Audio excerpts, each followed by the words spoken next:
Hi guys, welcome back to the channel. Today we're playing a brand new game called Blood Hunt. It's been in a testing phase for a long time. This is gonna be kind of like a beginner tips videos in the beginning, and then basically some gameplay. Uh, Throughout the video, I'll be giving tips just to keep viewer retention, and at the same time, it's kind of easier to see what I'm talking about as I'm playing. So this is basically the starting phase where you pick the character you want to play. It shows you where you're dropping. Each character has a different unique ability. It's kind of like Apex, but with vampires is the best way I can explain it.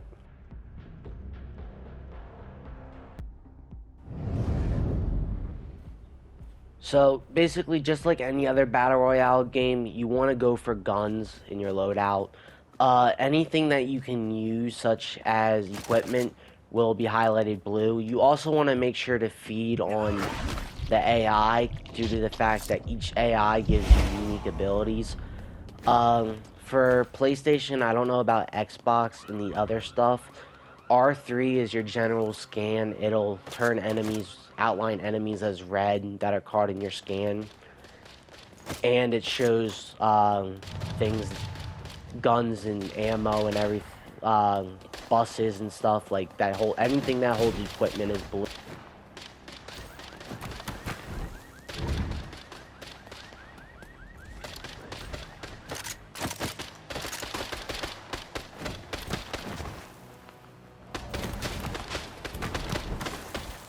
So this game has a bunch of buildings on it, and you're able to traverse the buildings like you saw me climb up that wall to get to the high ground. One of the only times you should be playing the ground is if you're pushing an enemy such as this with your teammates, or if you're going to feed on the AI characters that give you perks, because a lot of them don't spawn on the roofs. They usually spawn on the grounds. You have passives. You have different abilities, which are your L1 and R1, as you saw me do.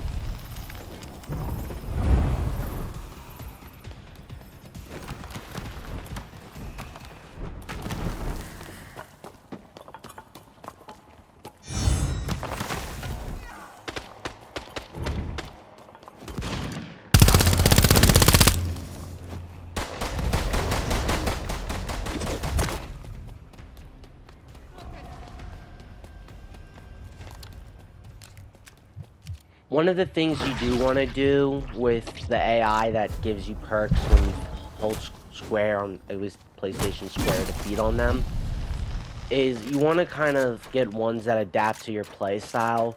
So since I'm using the vanishing technique that my character class has to essentially push enemies and surprise them that are stuck in a 1v3 or 2v1, I decided to feed on the Workaholic, which reduces my vanishing capabilities, cooldown.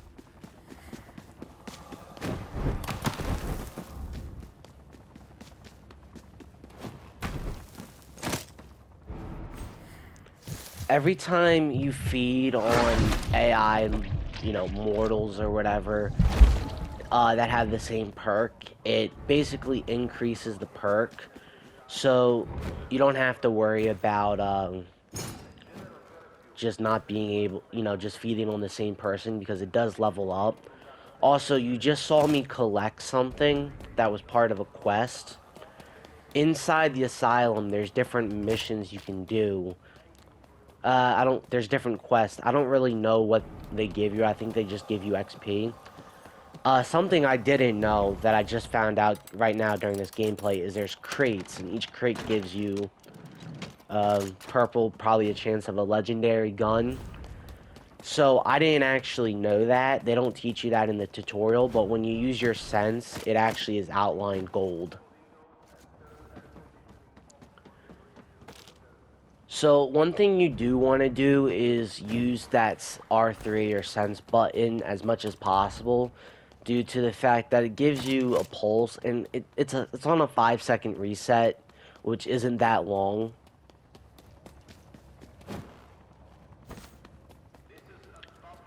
This is what I was talking about in terms of buses. I meant to say van earlier.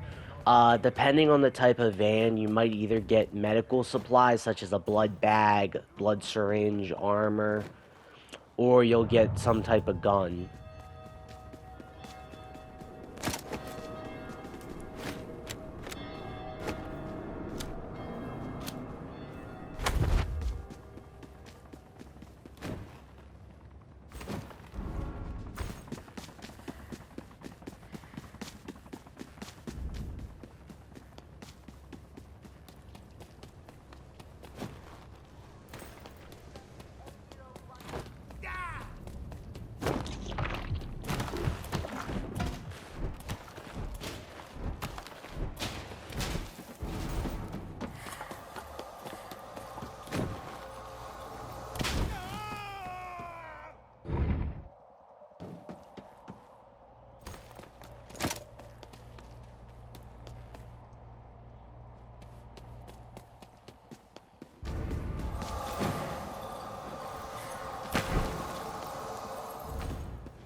So there is no fall damage, which that I've noticed. Also, when you down an enemy, it does take time, but if you I don't know how to say that, diablerize them, not only does it instantly kill them, but depending on the perks you have, it gives you full health.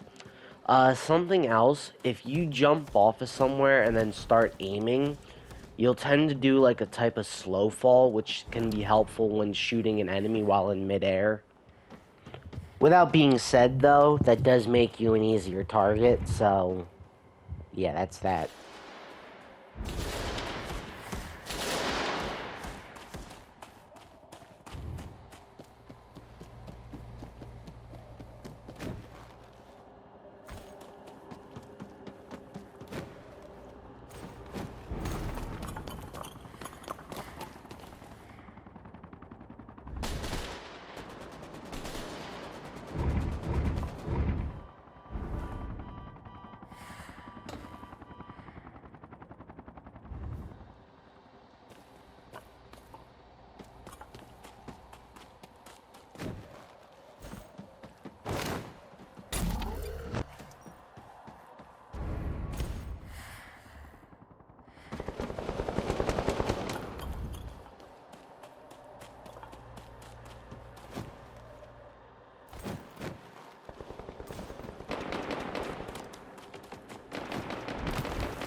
So, you'll see me try to get away from them, but unfortunately I fell into the side of the storm not thinking. Basically, the whole point of finishing off your kills is because your player can actually respawn or be revived by a teammate if given the correct amount of time. Unfortunately, if you get stuck in the storm, it stops your respawn timer while you take damage. So I unfortunately fell off the wrong side and it cost us the game. But that'll basically be it for everything. Hope you guys enjoyed the video. As always, leave a thumbs up and subscribe. I'll see you guys in the next one. Peace.